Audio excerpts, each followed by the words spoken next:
Om Swastiastu. Perkenalkan, nama saya Nikomahari Marita Dewi dengan NPM 20213212121403. Di sini saya akan menjawab pertanyaan nomor 1, yang dimana pertanyaannya itu, dalam kondisi apa perusahaan lebih tepat menggunakan segmentasi pasar universal? Menurut saya, segmentasi pasar universal dapat digunakan untuk produk dengan daya tarik luas yang relevan bagi semua konsumen, seperti kebutuhan dasar. Yang pertama, produk yang dibutuhkan semua orang. Perusahaan menggunakan segmentasi pasar universal untuk produk kebutuhan dasar yang dibutuhkan semua konsumen, seperti air minum kemasan dan makanan pokok. Yang kedua, kebutuhan pasar yang seragam. Perusahaan dapat lebih efisien menggunakan segmentasi pasar universal ketika kebutuhan pasar seragam, seperti obat sakit kepala atau flu. Yang ketiga, skala ekonomi yang diperoleh. Perusahaan menggunakan strategi pasar universal untuk memanfaatkan skala ekonomi, mengurangi biaya per unit, dan menargetkan pasar luas, terutama untuk produk massal. Yang keempat, mereka yang sudah kuat dan dikenal perusahaan dengan merek global kuat seperti Apple dan Nike menggunakan pemasaran universal untuk memperkuat posisi mereka di pasar global. Yang kelima, inovasi atau teknologi baru yang ditunjukkan untuk semua orang. Perusahaan meluncurkan teknologi inovatif dengan segmentasi pasar universal untuk menjangkau berbagai kelompok konsumen seperti produk smartphone. Yang keenam, situasi ekonomi yang tidak stabil. Selama krisis ekonomi, perusahaan memilih segmentasi pasar universal untuk menargetkan kebutuhan dasar yang mempertahankan daya saing. Yang ketujuh, pasar global dengan standarisasi produk tinggi. Perusahaan global dengan produk standar seperti McDonald menggunakan segmentasi pasar universal untuk menghemat biaya dan menyederhanakan pemasaran. Jadi kesimpulan, segmentasi pasar universal cocok untuk produk umum dan merek besar, memungkinkan efisiensi, jangkauan luas, dan penghematan biaya, namun perlu disesuaikan dengan kondisi pasar. Sekian dari jawaban saya. Terima kasih. Om Swastiastu. Perkenalkan, nama saya Nikomang Noni Purnami dengan NPM 202132121404. Di sini saya akan menjawab pertanyaan soal nomor 2. Ada 4 dasar untuk segmentasi pasar internasional: demografi, sosial ekonomi, perilaku, dan gaya hidup.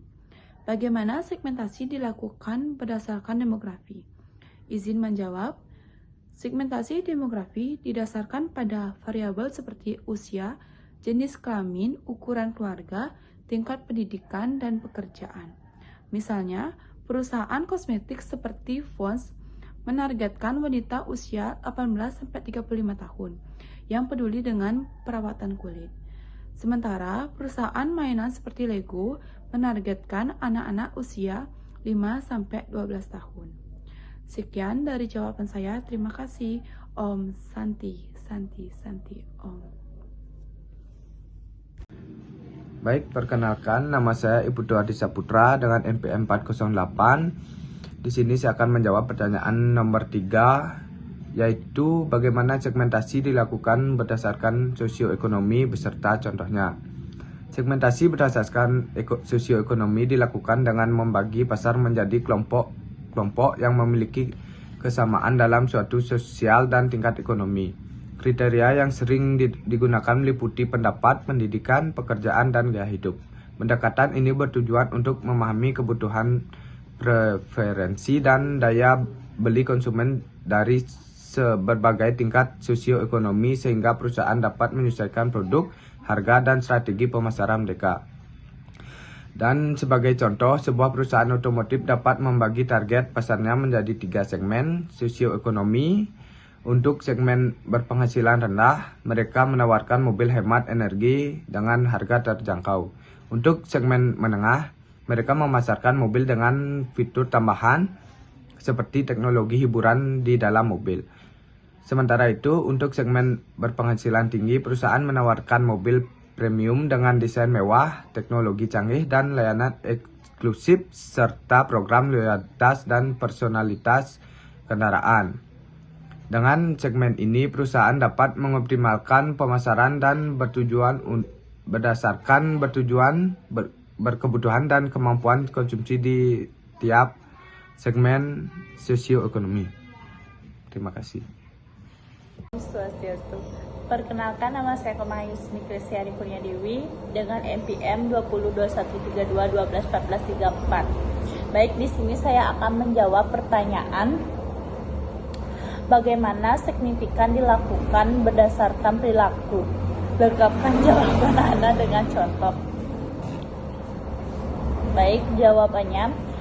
Signifikan berdasarkan perilaku adalah proses pengembalian pasar menjadi kelompok-kelompok yang dimiliki pola perilaku yang serupa dalam hal penggunaan produk, respon terhadap produk, atau cara mereka berinteraksi dengan produk atau layanan. Sementara ini memfokuskan pada aspek-aspek seperti pembelian, penggunaan, dan loyalitas terhadap produk.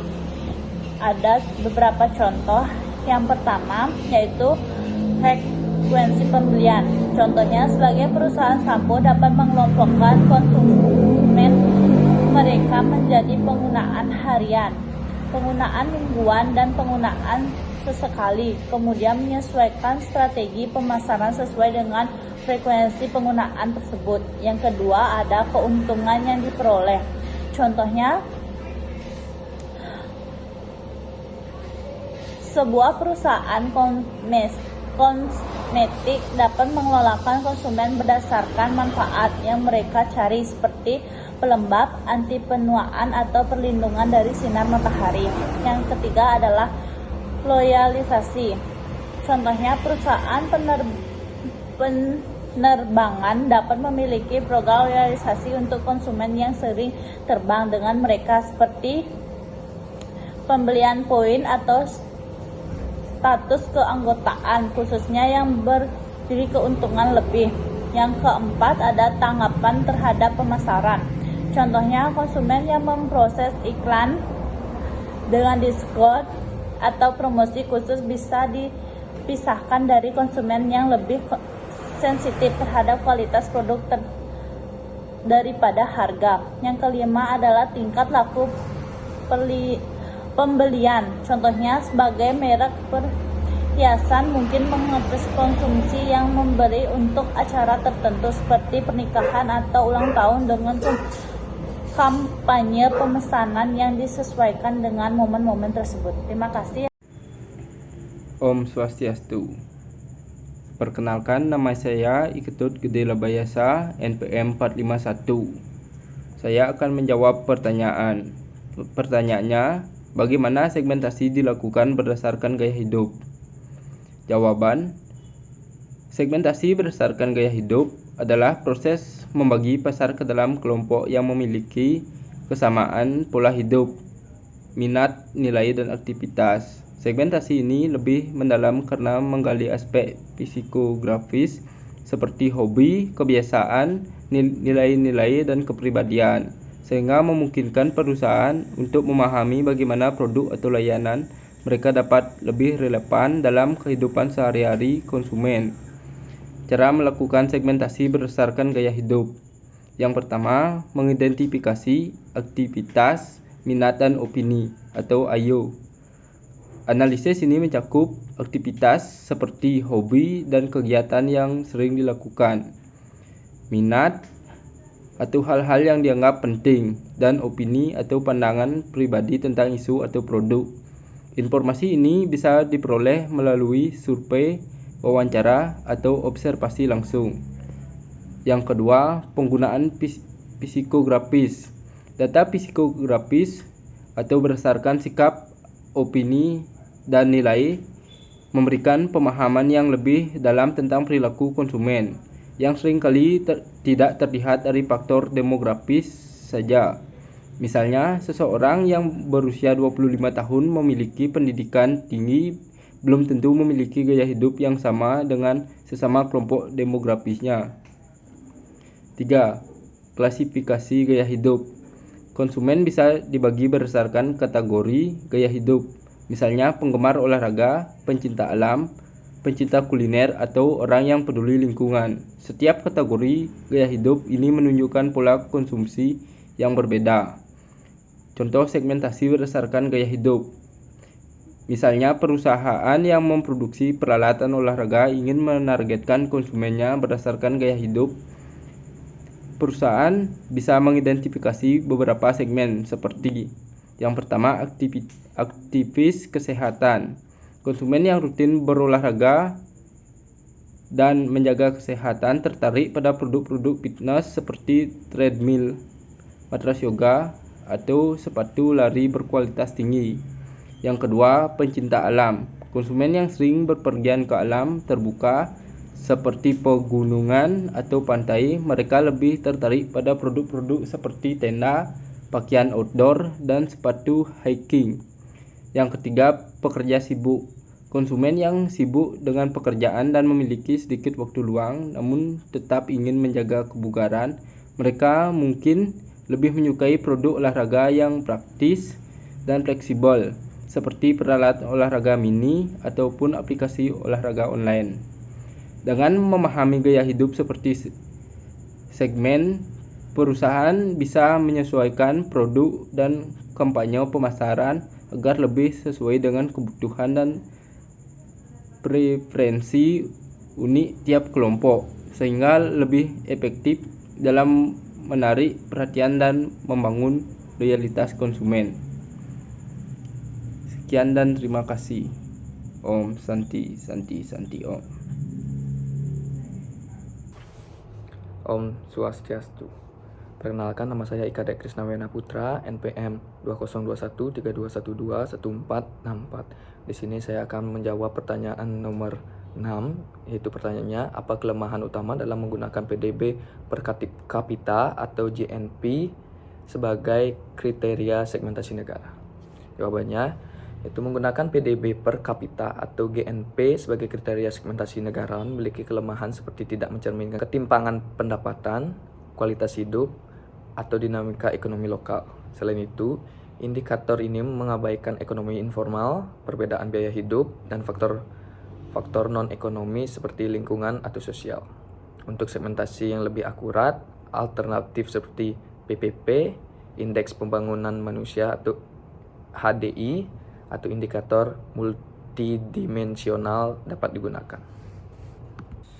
Om Swastiastu. Perkenalkan, nama saya Kadek Chandra Dewi dengan NPM 202132121530.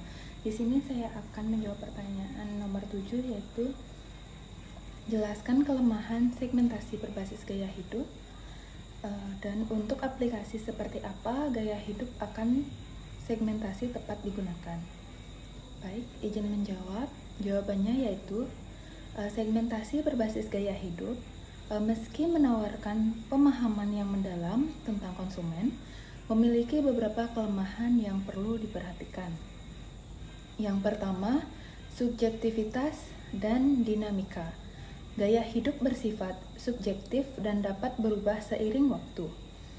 Apa yang dianggap gaya hidup saat ini mungkin berbeda beberapa tahun kemudian.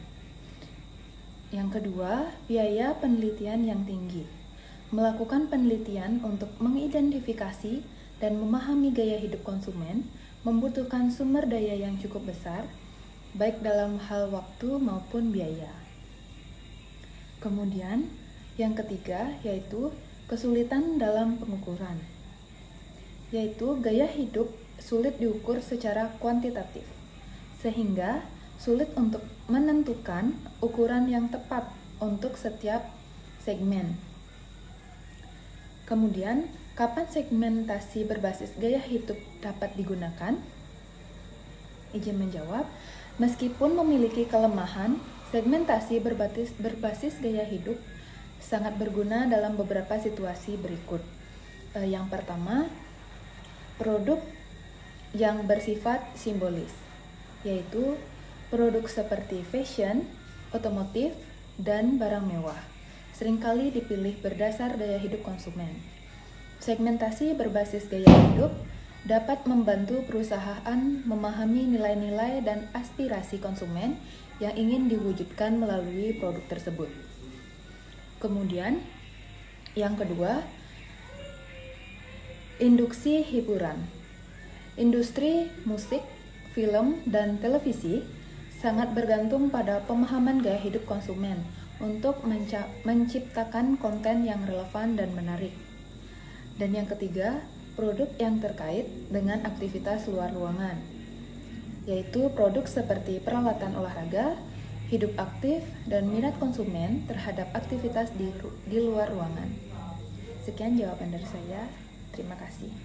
Halo Swastiastu, perkenalkan nama saya Kadek Agus Fakri Sonsarandus. Di sini saya akan menjawab pertanyaan nomor 8. Pertanyaannya itu, terkadang merek lokal menggunakan positioning global atau GCCP. Jelaskan alasannya. Alasannya, terkadang merek lokal menggunakan positioning global sebagai strategi pemasaran untuk meningkatkannya daya tarik mereka di pasar, baik lokal maupun internasional. Berikut adalah beberapa alasan utama. Yang pertama, meningkatkan citra merek. Kedua, menjangkau segmen pasar lebih luas. Yang ketiga, adaptasi terhadap tren globalisasi. Yang keempat, memudahkan ekspansi ke pasar internasional. Yang kelima, daya saing dengan merek asing. Dan yang terakhir, meningkatkan kepercayaan konsumen lokal. Baik, terima kasih.